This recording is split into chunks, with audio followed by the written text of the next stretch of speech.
नमस्कार दोस्तों। आज हम सीखेंगे कि मंथली जीएसटी रिटर्न कैसे भरनी होती है। हमें सबसे पहले जीएसटी की गवर्नमेंट साइट पे जाना है, उस पर लॉगिन क्लिक करना। हर ट्रेडर को यूज़र नेम और पासवर्ड मिला होता है। इनकी ऑफिशियल साइट है gst.gov.in। उस पर हम अपना यूज़र नेम, पासवर्ड और इमेज डालेंगे।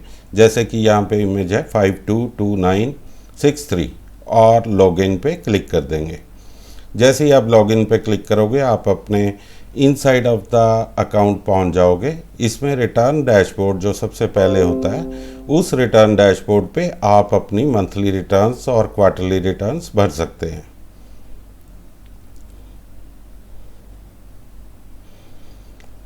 अब इसमें सबसे पहले पीरियड चूज़ करना होता है। अगर तो आपने मार्च की भरनी है तो आप मार्च सिलेक्ट कर लेंगे। अदरवाइज़ 2020-21 का आप अप्रैल की रिटर्न अगर भरना चाहते हैं तो 2020-21 में क्लिक करने के बाद आप अप्रैल सेलेक्ट करके सर्च कर दीजिए। हर फाइनेंशियल ईयर 1 अप्रैल से शुरू होता है, इसलिए अप्रैल का 2020-21। अब आप देखें राइट साइड पे मंथली रिटर्न, इस पे प्रिपेयर पे क्लिक कीजिए। प्रिपेयर पे क्लिक करने के बाद एक विंडो एक्टिवेट होगी, उस विंडो को आप ओके कर दीजिए। अब आप इसमें जो इनिशियल पॉइंट्स होते हैं कि आपकी नील रिटर्न तो नहीं है, फर्स्ट और सेकंड पॉइंट नो और यस करके, बाकी सारे पॉइंट्स आप नो करके नेक्स्ट कर दीजिए। अब सेव रिक्वेस्ट रिसीव्ड, इसको वेट किया करो, ये यहाँ से गायब हो गई। अब आप रिटर्न भर सकते हैं। जो 3.1 है इसी के अंदर सारी रिटर्न भरनी होती है। ये विंडो आएगी, आप इसको ओके क्लिक कर दीजिए। इसमें पॉइंट नंबर ए बहुत इंपॉर्टेंट होता है। इसमें जितनी भी within the state sale या सर्विस या आउटसाइड द स्टेट सेल और सर्विस, सारा टोटल करके हम यहाँ पे डाल देते हैं।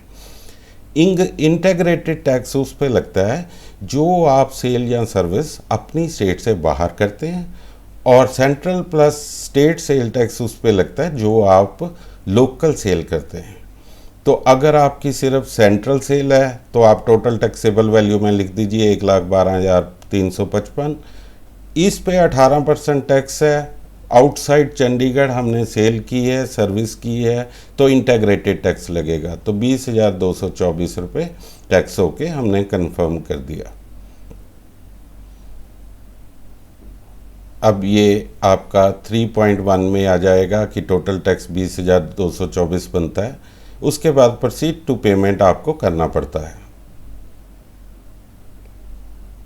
आपने सेव करना हो तो save 3B, save request received, इसको सक्सेसफुली होने के बाद आप प्रोसीड फॉर पेमेंट कर लीजिए। प्रोसीड फॉर पेमेंट करने के वक्त आप ध्यान से चेक कर लें कि कोई मिस्टेक नहीं रहेगी, क्योंकि एक बार प्रोसीड टू पेमेंट करेंगे तो आपका ये नीचे एक्टिवेट हो जाएगा कि मेक एडजस्टमेंट। अब आप चेक कीजिए कि आपका इंटीग्रेटेड टैक्स 20,224 है। राइट साइड जाके देख लीजिए कोई पेनल्टी या इंटरेस्ट तो नहीं लग रहा है इस पर।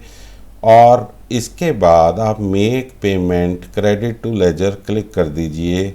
आपकी ये पेमेंट वार्निंग आएगी कि आप ध्यान से सोच लो, अगर आपने बिल्कुल करेक्ट भरा है तभी यस करो, क्योंकि यस करने के बाद आपका अकाउंट जीएसटी डिपार्टमेंट के पास चला जाएगा। ऑफसेट सक्सेसफुल, इट मीन्स 20,224 रुपये जीएसटी डिपार्टमेंट के पास चले गए हैं। अब इसके बाद एक्टिवेट हो जाएगा proceed to file. It means हमने टैक्स तो भर दिया, अब हम अपनी रिटर्न के लिए प्रोसीड टू फाइल करेंगे।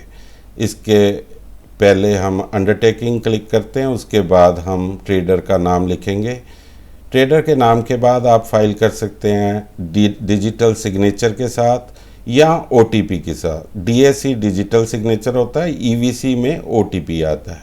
जैसे ही आप फाइल GSTR 3B क्लिक करेंगे विद ईवीसी, आपका ओटीपी आपको भेज दिया जाएगा आपकी ईमेल पे। आप ईमेल पे चेक कर लीजिए कि आपका ओटीपी आ गया। ये उसी ट्रेडर की रजिस्टर्ड ईमेल पे जाता है। अब वन टाइम पासवर्ड, इसमें आप उसको कॉपी कर लीजिए। वन टाइम पासवर्ड क्या है, उसको कॉपी करने के बाद आप जीएसटी की वेरीफाई साइट पे चले जाएं। यहाँ पे आप क्लिक करके उसको डालें और वेरीफाई कर दीजिए। अब आपका आ जाएगा GSTR 3B has been successfully filed. It means आपने मंथली अप्रैल की रिटर्न भर दी है। इस तरह ये बहुत ही आसान है। आपको कोई भी प्रॉब्लम होती है आप हमारे यहाँ पे मैसेज छोड़िए, हम आपको उसको क्लैरिफाई फ्री ऑफ कॉस्ट कर देंगे। इसके बाद आप बैक जाके आप चेक कर लीजिए कि आपका जो कैश बैलेंस था वो क्या नील हो गया। जो आपने जमा यहाँ पे आ गया लेजर बैलेंस आपका ज़ीरो हो गया। जितना टैक्स आपने जमा करवाया था वो एडजस्ट हो गया। उसके बाद सर्विसेज में रिटर्न डैशबोर्ड पे आ जाइए।